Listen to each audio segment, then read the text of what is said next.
When it comes to collectability, when it comes to kind of extreme pricing on the piano side, I'm always quite astounded at the fact that the piano industry behaves and operates virtually like no other industry on earth. The pianos that we're going to be talking about today are valued at or are expensive because a whole wide range of reasons, and very little of it often has anything to do with the actual performance of the instrument or even the quality of that instrument. A lot of times it comes down to the uniqueness of the piano, sometimes it comes down to its place in popular culture, sometimes it comes down to a famous artist that's collaborated on this instrument, but very few times does it actually have anything to do with a measurable level of performance that the piano has. This is, of course, totally unlike automobile collecting, totally unlike I would say almost any other form of collecting, where there is some combination of intrinsic value as well as collectible value and rareness. But for example, some of the instruments we're going to be talking about today, two of them don't even have known manufacturers. And what other collectible industry can you think of where two of the most expensive items that had ever been valued in that particular industry had a completely unknown origin? This is really, really weird to me, but also quite fascinating.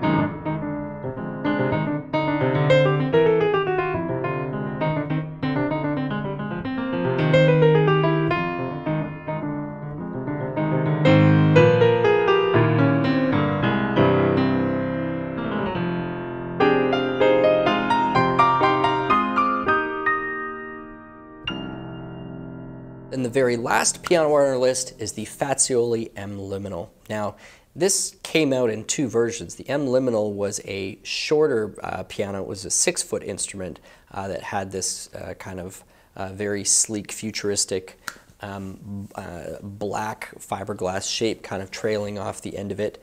And then the Aria was just a larger version that I believe was just produced as one example as a request from a collector who clearly liked the M Liminal but wanted a bigger one. And so I think that wound up being a 7-foot version, whereas the M Liminal was just a 6-foot version of that instrument.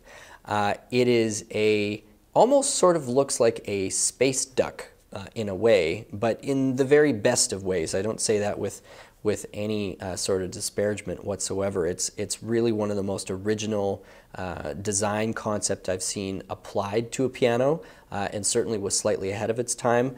There's now more piano designs that are coming out that kind of start to resemble those types of shapes that the M Liminal had, but that piano was out, probably 15 years ago in its original design. So now we have instruments from even Roland on the digital side that have started to kind of mimic some of those lines. But the original, the M Liminal, was for sale, and it sold sort of in and around that $500,000 mark for the few people out there fortunate enough to be able to get one of those into a hotel or possibly even a home.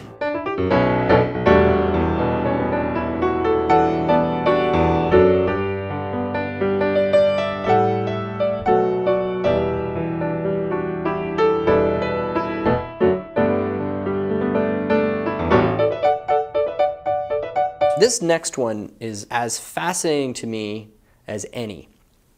Marilyn Monroe's white baby grand piano. It's fascinating because we have no idea what the piano is. It was a functional piano, it was a working piano, but it was probably of average quality, likely American built. It could have been a Wurlitzer, it could have been a Baldwin, it could have been anything sort of like that. But the branding was stripped away because at some point a craftsperson was hired to convert this into a white lacquer piano, and the branding got stripped off. The plate obviously lost any branding and serialized numbers as well, and so it was just this white baby grand, pretty nondescript white baby grand. But it was well known as being Marilyn Monroe's, and so because of that association, Mariah Carey paid quite a handsome sum of $695,000 for that instrument to have the piano that Marilyn Monroe owned. So unlike John Lennon's piano, where it was associated both with a major musical historical figure, as well as the piano associated with one of the biggest songs of all time. So there's, you know, several points of fame kind of interacting with that instrument. The Marilyn Monroe piano really was just by association with this major star, but it still managed to fetch almost $700,000 at auction. No word really on what Mariah Carey did with the instrument after. Certainly I wasn't able to find too much information about it.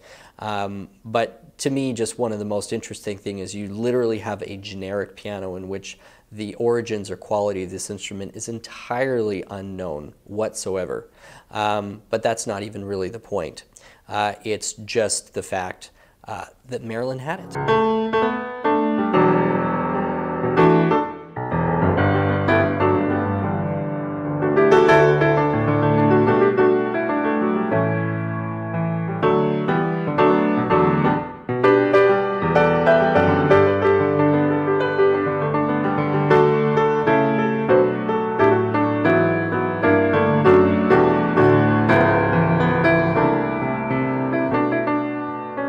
The next two on the list both happen to be Bösendorfers. By far my favorite of the two Bösendorfers on this list is the Bösendorfer Opus 50. This was a really lovely design using a tremendously high level of craftsmanship and veneering, and this piano is just truly elegant. In some ways reminds me a little bit of the Fibonacci Steinway, in that the center focus of this instrument is the woodworking and veneer on the outer case.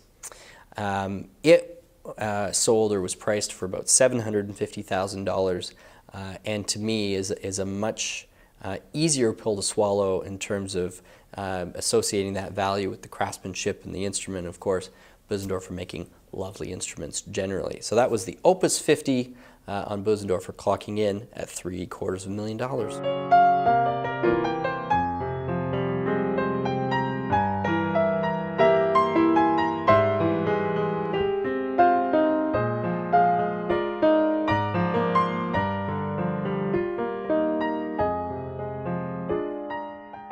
One is the Kuhn piano. Kuhn was the name of the designer who took a Bösendorfer, I believe it was a 225 if I'm not mistaken, and essentially built these gigantic diamond shapes out of a number of smaller crystals onto the side of this instrument. The piano sold for $800,000, or certainly it was listed last at $800,000. I believe it was just one example that was made. Bösendorfer was hoping initially to get $1.2 million, but there just was not enough interest. The piano is done in a high polished black with these kind of shapes on both the outside as well as the upper rim. And while striking, perhaps the issue just was that there was not a big enough difference between it and the stock instrument. And for what's probably about a delta of $650,000, you really just want you need to want a bunch of large, shiny, diamond-shaped objects on the side of your piano.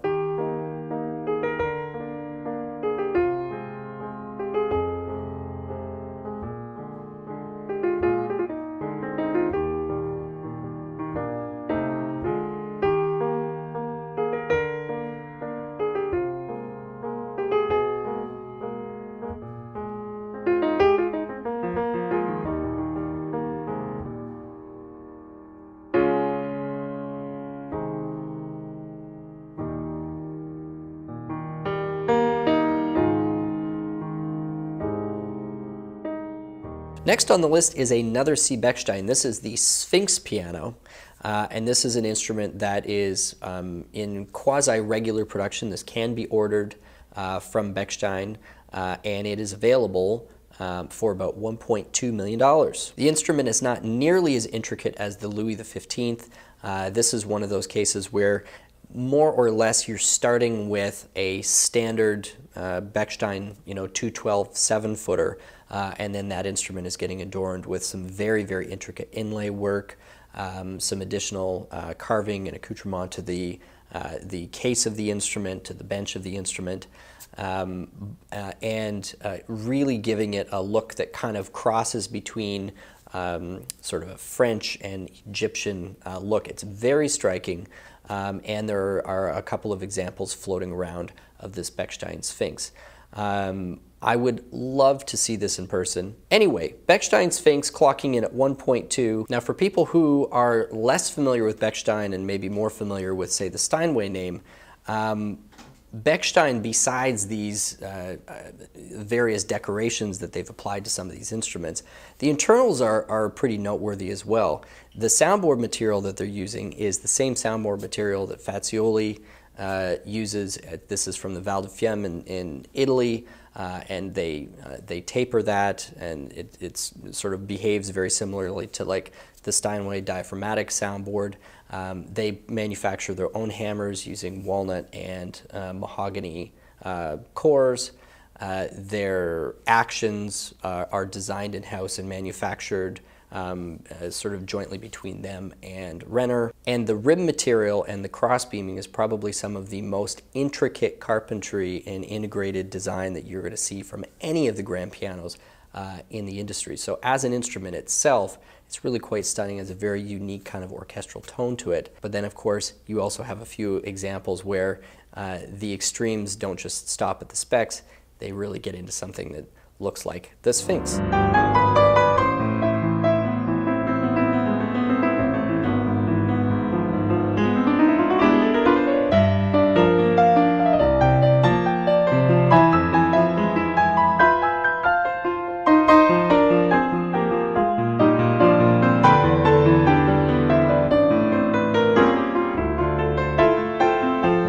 Number 7 on the list for me is a real head scratcher. Not because people aren't paying the money, but because it's such clearly a Schimmel Pegasus, which has been gold leafed by another company and being resold and repackaged.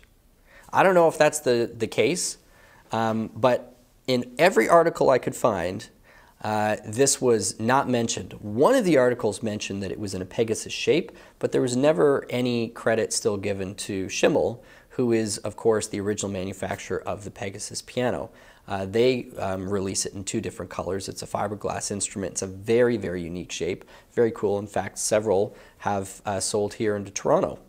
But this company, Galaxy, which I believe is a Middle Eastern-based company, a major kind of luxury retailer or brand, is obviously taking these instruments, making physical modifications to those instruments, and gold leafing these instruments, and selling them for well over $1 million.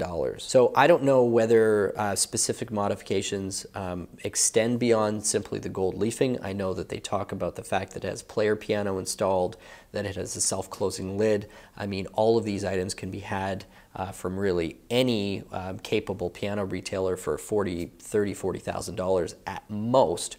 So this is one of those situations where branding and where making the claim that this is the world's most expensive production piano has obviously convinced some people that this is a good spend, a good value. And for sure, the instruments are of high quality, and the fact that they've been gold leaf definitely does make them unique and probably collectible.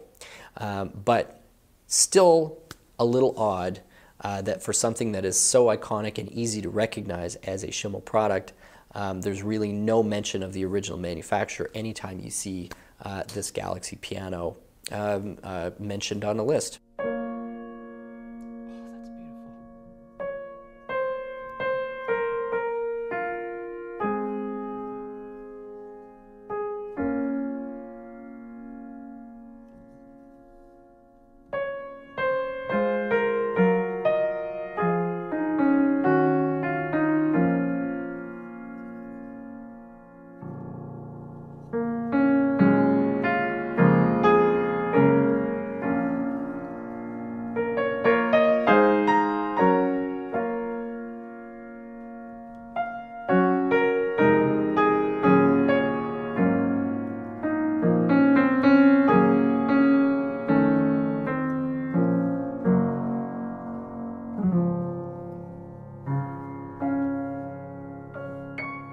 Up next is John Lennon's Steinway upright piano.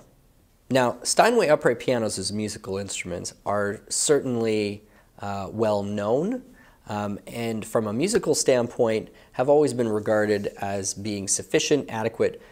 Really, Steinway's reputation was made on their grands. I think their uprights were always probably viewed more as a necessary evil within the company, since the grands were the ones in which virtually all of the patent focus and R&D went. However, their uprights still play really well, and from a durability standpoint, they were definitely built to last. John Lennon's Steinway Model Z, or if we're in the United States, Model Z, was the piano used to write Imagine on, and this went up for auction, and George Michael paid an astounding sum of over $2 million. I believe it was like $2.3 million in change for this piano. And for a time, George Michael actually had it in his personal possession, was using it to record and write some of his own music. I think he realized that it was a lot more fun to show this off, and so he began to tour the piano around. It went on display, made some stops in various museums and other music memorabilia places. And I believe the piano is still essentially on permanent display. But for a while, George Michael did have in his possession John Lennon's personal instrument, and certainly paid enough for it. The piano on its own is a relatively short kind of console style piano, but this is one of those instances where association with a particular artist and a place in history is what really drove the price of this instrument through the roof, much like the Casablanca piano. Really not based at all on any level of the intrinsic musical qualities of the piano, entirely based on the collectability and association with really major cultural milestones, events, or events through history. So that's number 6, John Lennon's upright piano.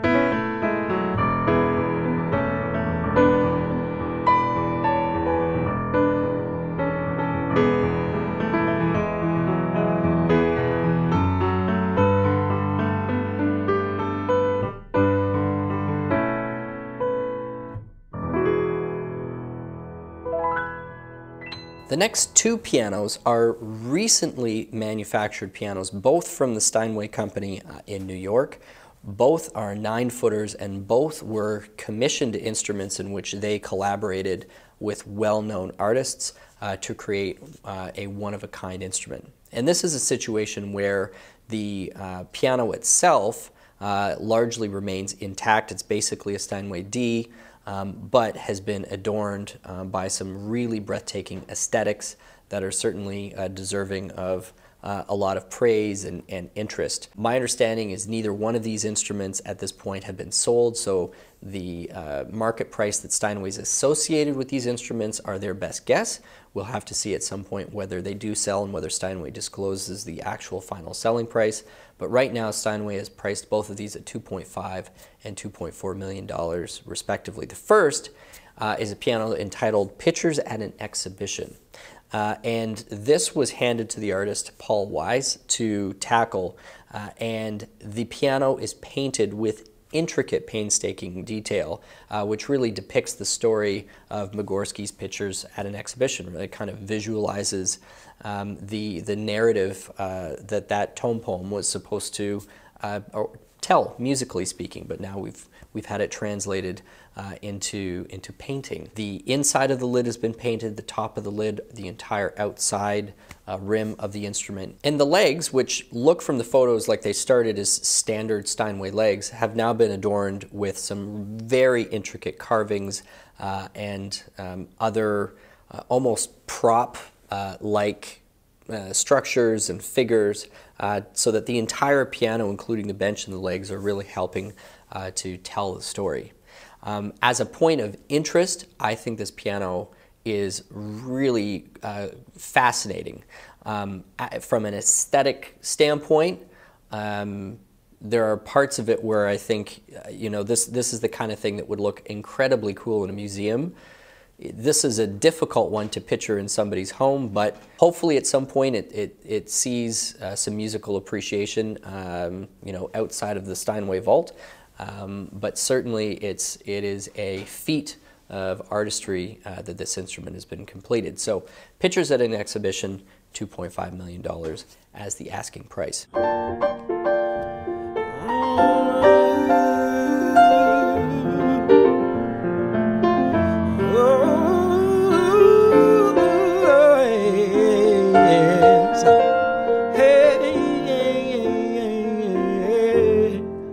Next one is the Fibonacci piano, which was created to celebrate the 600,000th piano manufactured by Steinway.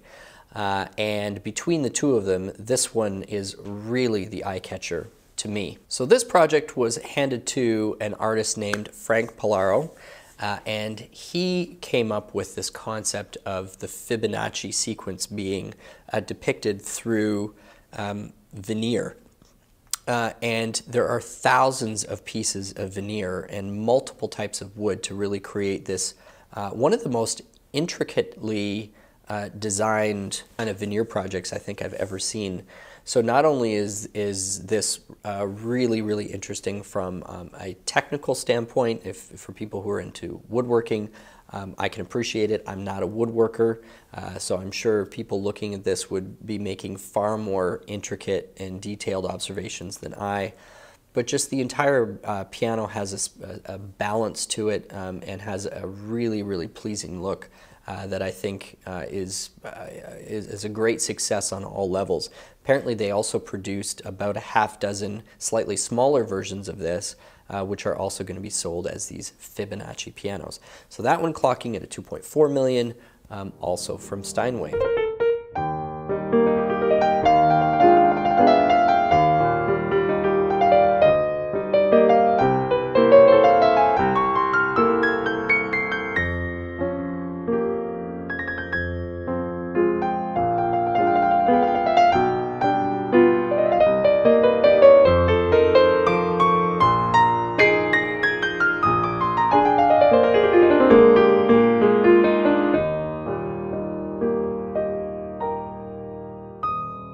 Number 3 on our list is an instrument which has very little public information, but a tremendous amount of information available if you do a little bit of digging, and that is C. Bechstein's Louis XV. Now, this instrument exists in 2 examples right now, and my understanding is that upon request and a little bit of arm wringing, this is something that Bechstein is still capable of producing additional replicas. But the original Louis XV piano was a gift from the C. Bechstein Company to Queen Victoria upon the opening of C. Bechstein's new London showroom. This, of course, would be in the late 1800s. And Bechstein spared literally no expense in putting this instrument together. At the time, the momentum was behind this brand to really become the preeminent luxury brand retailer on both the English side as well as the European side of the channel. They were doing really strong business in Germany, in France, in Britain, and many other parts of Europe. So Bechstein wanted to make a splash with this instrument. The entire piano is covered in 24-karat gold leaf top to bottom. That includes the plate, the inner, outer rim, all of the legs. But the real centerpiece of this instrument was the carpentry. This instrument, unlike many other pianos that are on this list, was not simply a stock version of the company's pianos, which you would then adorn with various attachments or veneers or additional accoutrements, but essentially you still had a stock instrument underneath it that had either just been painted or veneered or had the legs dressed up in a bow. This instrument was literally a from-scratch piano. The rim was different. The legs were completely from scratch. All of the support work between the legs, the piano lyre, everything about it was hand-carved in an intricate Louis style. And over top of the gold leaf existed many painted murals on the inside, outside of the piano. This thing was just a complete work of art in every sense of the word. When Bechstein went to celebrate a major anniversary in the early 2010s, somebody had the idea, probably Carl Schultz, who was leading the company at the time, that they were going to recreate this piano. And this was being done more as a celebration of the craft rather than to put this piano on auction or even to sell it.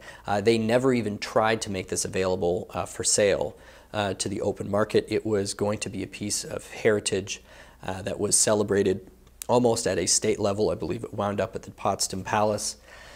And they recreated this thing in painstaking detail. It took something like 3.5 years. They had dozens of artisans working on this nonstop. And the photography from this instrument, the level of detail from this instrument is just astounding. And just like the original, this was an example where they really did take a piano completely from scratch, not just a stock 212 7-footer.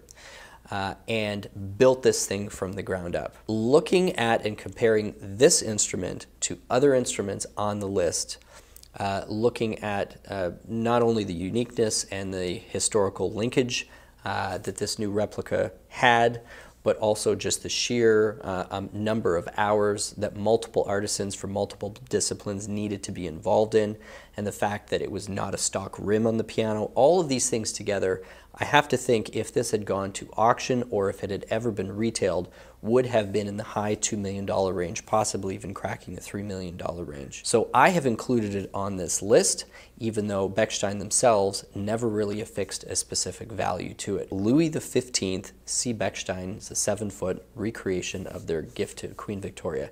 Just absolutely stunning.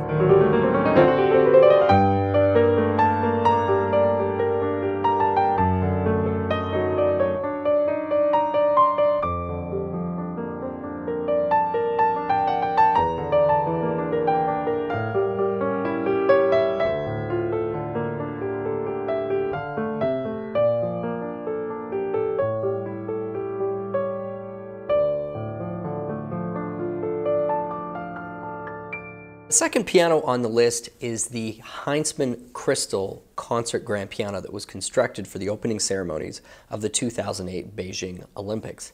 This was performed on by Lang Lang and was a really major, a very featured component of those opening ceremonies. But details of the piano itself are rather hard to come by. First of all, Heinzmann at that time was technically a Canadian enterprise, or certainly a Canadian-owned and a Canadian heritage associated with that brand, or is that brand. But most of the pianos at that point would have been manufactured in China at the Beijing Singhai factory. Heinzmann had a collaboration with that factory, and they had kind of a dedicated portion of that factory where some of the original equipment and presses had actually been brought over from Canada. Now, this is where it gets interesting with this piano.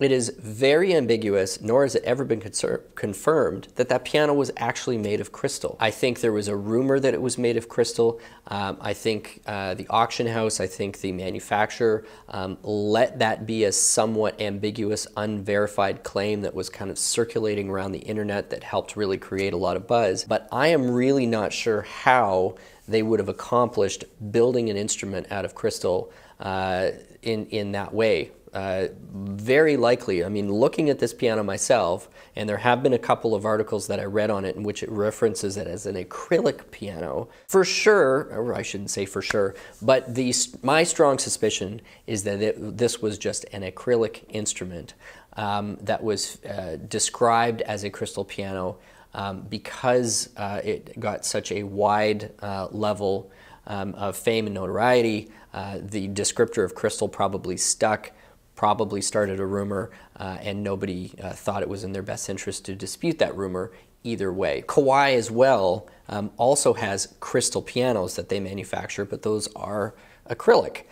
They've always confirmed that they're acrylic, but of course that name crystal piano is kind of a generic label that floats around and gets applied to a number of different manufacturers' acrylic pianos. Anyway, this Heinzmann acrylic piano went up for auction very shortly after the Olympics and sold for $3.22 million US after only having been played once in public, as I said, by Lang Lang. As a piano itself, we know that the Heinzmann company was producing, I would say, lower mid to mid-tier instruments at that time. It's really unknown whether this instrument received any different internal components than a standard Heinzmann in terms of soundboard or string. I'm sure it received an enormous level of prep so that it was in concert readiness for performer of Long Long's fame and ability. But other than that, besides the price paid, the person who played it, when it was played, and the fact that we know who manufactured it, there isn't a lot else known about the internals of this instrument, which is an odd thing to say for a piano that made it number 2 on our list.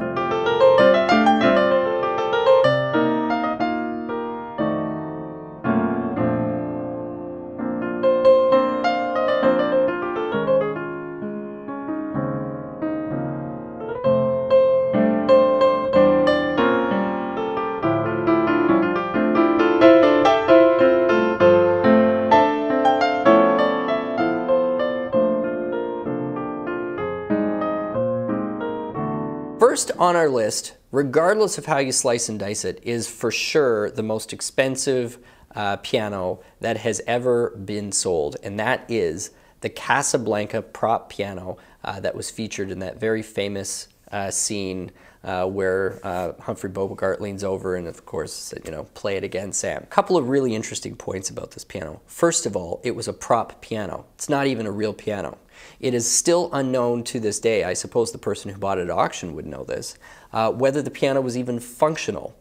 It for sure started as a real piano, but the prop department narrowed it down so that it was the right height and the right width so that it was framed properly the way that the director wanted it in the scene. It actually only wound up with 15 some odd keys in it versus 80. And you'll notice in the scene that Humphrey Bogart often is leaning over the piano. This instrument, even though its proportion looks like it is like a 48-inch piano, in fact, he's leaning quite a bit over, and the reality is that the instrument probably was only in about the 40-inch height range. The sound that we hear in the movie is also definitely not that instrument, nor was the actor playing the piano. It was all just mimed and faked, and it was overdubbed after the fact by a musician who was playing a real instrument after the fact. It's sold at auction for $3.4 million, making it by far the world's most expensive piano. The funniest thing is, of course, is by many technical measures, it wasn't even a piano. So I'm sure there's going to be some people who might even argue it shouldn't be on that list. But it did look like a piano, and it certainly did behave like a piano in the movie that made it famous, so hence it's on our list.